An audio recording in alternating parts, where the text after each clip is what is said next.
Students, मेरा नाम है दीपक पटेल और मैं आ गया हूं ऑटोमोबाइल इंजीनियरिंग की एक और वीडियो के साथ, जहां पर हम ये समझने वाले हैं कि आखिर फ्रेम क्या होता है। मतलब कि टाइप्स ऑफ फ्रेम। फ्रेम तो क्या होता है, ये चीज मैंने पिछली 2 से 3 वीडियो में बता चुका है। अगर आप उन वीडियो को देखना चाहते हैं तो प्लेलिस्ट का लिंक डिस्क्रिप्शन में, नोट्स जानना चाहते हैं टेलीग्राम चैनल का लिंक डिस्क्रिप्शन में। चलिए अब यहाँ बात कर लेते हैं कि फ्रेम कितने टाइप्स के होते हैं। मेनली 3 तरीके के फ्रेम होते हैं। ठीक है, मैं यहाँ पे कोई अलग फ्रेम की बात नहीं कर रहा हूं। मैं यहाँ पे किस फ्रेम की बात कर रहा हूँ, ऑटोमोबाइल इंजीनियरिंग के फ्रेम की बात कर रहा हूँ। तो सबसे पहला होता है हमारा कन्वेंशनल, दूसरा होता है सेमी इंटीग्रल और तीसरा होता है यूनिटाइज्ड। यूनिटाइज्ड या यूनिटाइज्ड, क्या यूनिटाइज्ड, हाँ ठीक है। तो ये 3 तरीके के हमारे क्या होते हैं, फ्रेम होते हैं। चलिए अब ये जो तीनों हैं, ये चीजें है क्या, इसमें क्या डिफरेंस है अलग अलग, तो सभी चीजें समझते हैं। सबसे पहले मैं बात करता हूं आपसे कॉन्वेंशनल की। क्या? Conventional frame. अब देखिए, कॉन्वेंशनल फ्रेम का मतलब ये है कि कॉन्वेंशनल का मतलब होता है जो चीजें पहले यूज होती थी, पुरानी चीजें, तो वही कॉन्वेंशनल का मतलब होता है। तो पहले का फ्रेम, तो देखिए पहले के फ्रेम में क्या होता था, समझना आप। मैं आपसे कहूं कि मैंने आपको एक नीचे का फ्रेम दिया, उसके ऊपर आपने इंजन भी माउंट कर दिया, उसके यहाँ पे जितने कंपोनेंट थे सब माउंट कर दिया। उसके बाद आपने अलग से क्या किया कि उसकी बॉडी भी माउंट कर दी।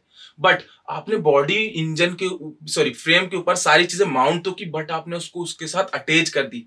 कैसे अटैच कर दी? बेल्डिंग कर दी उसके साथ। और मैं आपसे बात करूं कि नट एंड बोल्ट से उसको सब चीजें अटैच कर दी। तो अब इसमें क्या होता था पहले के, कि अब वो जो फ्रेम था ना, वो सपोर्ट प्रोवाइड कर नहीं पाता था। क्यों नहीं प्रोवाइड कर पाता था? क्योंकि ऑलरेडी सारी चीजें उससे अटैच हैं। तो अब कोई भी चीज अटैच्ड हो जाती है ना, तो वहां पे इंजरी के या फटल के, या फिर मैं कह सकता हूं कोई भी चीज खराब होने के ज्यादा चांसेस होते हैं जब कोई भी चीज अटैच हो जाती है। अब क्या हुआ कि सारी चीजें फ्रेम से अटैच्ड है, तो पूरा लोड जो हमारा एक्सल के ऊपर जाता था और एक्सल से हमारा व्हील के ऊपर जाता था। तो यहाँ पे फ्रेम का मेनली हम यहाँ पे कोई यूज नहीं कर पा रहे थे। क्यों नहीं कर पा रहे थे? क्योंकि हमें देखिए इन द एंड लोड को, यानी पैसेंजर जो बैठ रहे हैं, गाड़ी का लोड है, व्हीकल का लोड है, उन सब चीजों को कम से कम किस तरीके से मैं इस तरीके से रिड्यूस करूं, किसी भी तरीके से, कि जिससे मेरे को क्या हो कि बहुत ज्यादा अच्छा बेनिफिट हो, गाड़ी व्हीकल जो है यहाँ पे, व्हीकल को यहाँ पे कोई भी इंजरी वगैरह ना हो, या फिर व्हीकल जो है ब्रेक ना हो।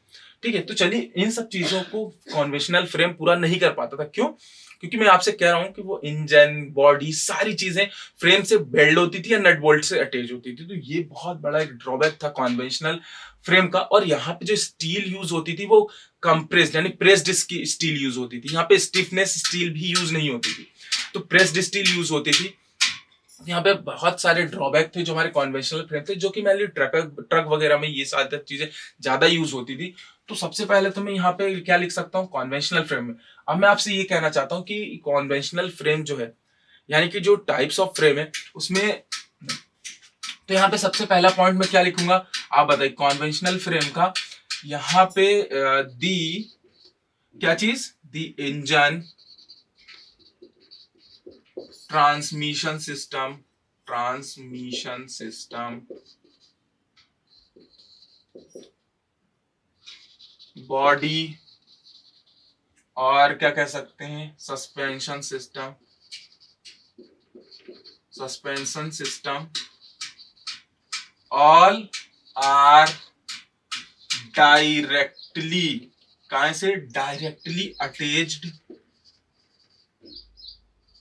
विथ, किसके साथ, directly attached with frame, via means कैसे, विया बेल्डिंग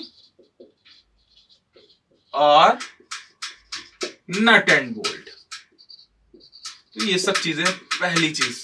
दूसरी चीज मैं आपको ये बताना चाहता हूं कॉन्वेंशनल फ्रेम में, कि प्रेस्ड स्टील यूज होती थी।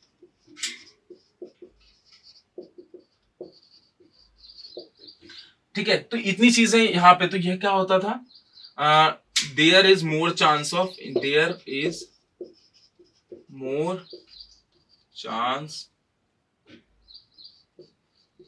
इंजरी। और मैं आपको बताना चाहता हूं, अगर आप इसके नोट्स देखना चाहते हैं, 2 पेज का बेहतरीन नोट्स है। मैंने कहा ना टेलीग्राम का चैनल का लिंक दिया, इसलिए मैं यहाँ पे थोड़ा सा लिख रहा हूँ, वहां पे और अच्छा, मुझे यहाँ पे सिर्फ समझाना है आपको। दूसरी चीज मैं बात करता हूँ सेमी इंटीग्रल। ठीक है, सेमी इंटीग्रल फ्रेम। अब ये सेमी इंटीग्रल फ्रेम क्या है, तो देखिए मैं आपको बताता हूँ कि सेमी इंटीग्रल फ्रेम बिल्कुल सेम कन्वेंशनल फ्रेम की था। बट यहाँ पे एक चीज क्या मैं आपको बताना भूल गया कि यहाँ पे जब हमारा एक्सल से हमारा फ्रेम माउंट होता था तो उसमें वुड यूज होती थी, इसमें कन्वेंशनल में लकड़ी यूज होती थी, और लकड़ी को चारों तरफ से कवरिंग प्रोवाइड करते थे। किस चीज से? रबर से। जैसे मैंने इस तरीके से लकड़ी लगाई और चारों तरफ से रबर लगा के उसको कवरिंग दी। कहां पे? जब हम अपने फ्रेम को एक्सल से माउंट करते थे, यानी व्हील वाले पार्ट से माउंट करते थे, ठीक है। तो वहां पे क्या होता था, हमारे वुड के साथ रबर यूज होती थी। तो ये कन्वेंशनल फ्रेम का सबसे बड़ा ड्रॉबैक था।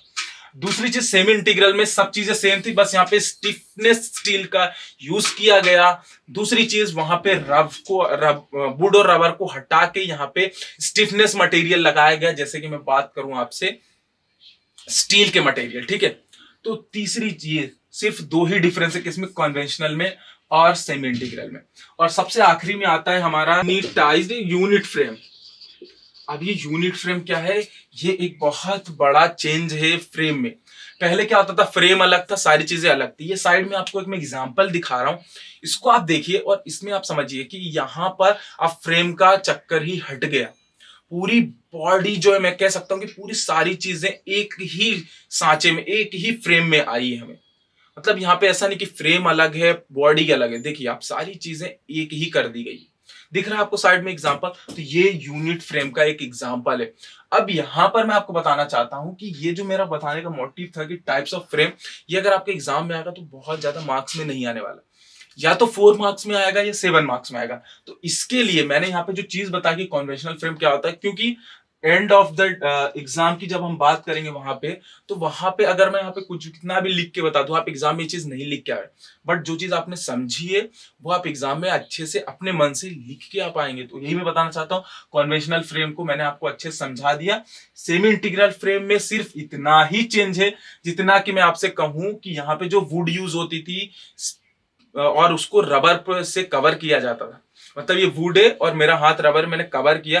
अब ये ऊपर का फ्रेम होता था और नीचे हमारे क्या होता था, एक्सल। तो दोनों के बीच में जब हमारा चीजें रखाती थी तो उसके बीच में ये यूज होता था क्या, वुड और रबर। बट सेमी इंटीग्रल में यहाँ पे क्या होता था, स्टिफनेस मटेरियल यूज होता था। जैसे मैं बात करूं यहाँ पे स्टिफनेस स्टील की, ठीक है। उसके बाद तीसरी चीज यहाँ पे यूनिट फ्रेम में, तो यूनिट फ्रेम में सिर्फ इतना ही है कि यहाँ पे ऐसा कुछ भी नहीं होता है, ठीक है। यहाँ पे ऐसा कुछ भी नहीं होता है कि यहाँ पे फ्रेम अलग है और बॉडी अलग है। यहाँ पे फ्रेम और बॉडी सबको मिला के उन्होंने एक ही यूनिट कर दिया है, और इसके अंदर अब एक हर चीज के लिए और ज्यादा प्रॉपर वे में जगह है। जैसे कि पहले मैं बात करूं कि इंजन वगैरह जो है पूरा फ्रेम के ऊपर माउंट हो जाते थे, बट बॉडी जो है वो इंजन के ऊपर माउंट नहीं, वो सॉरी फ्रेम के ऊपर माउंट कैसे होती थी, ठीक है, वो अलग से माउंट होती थी बॉडी। बट जब यूनिट फ्रेम आया तो यहाँ पर उसने बॉडी को भी अपने साथ यहाँ पे बनाया, बस वहां पे कंपोनेंट्स को एक प्रॉपर वे में एडजस्ट करना। तो यही सब चीजें होती हैं, टाइप्स ऑफ फ्रेम होते हैं इस तरीके से। इस तरीके की और वीडियोस देखना चाहते हैं तो वीडियो को लाइक करना। मिलते हैं कैसे ही और ऑटोमोबाइल इंजीनियरिंग की वीडियो के साथ। Make easy learn easy.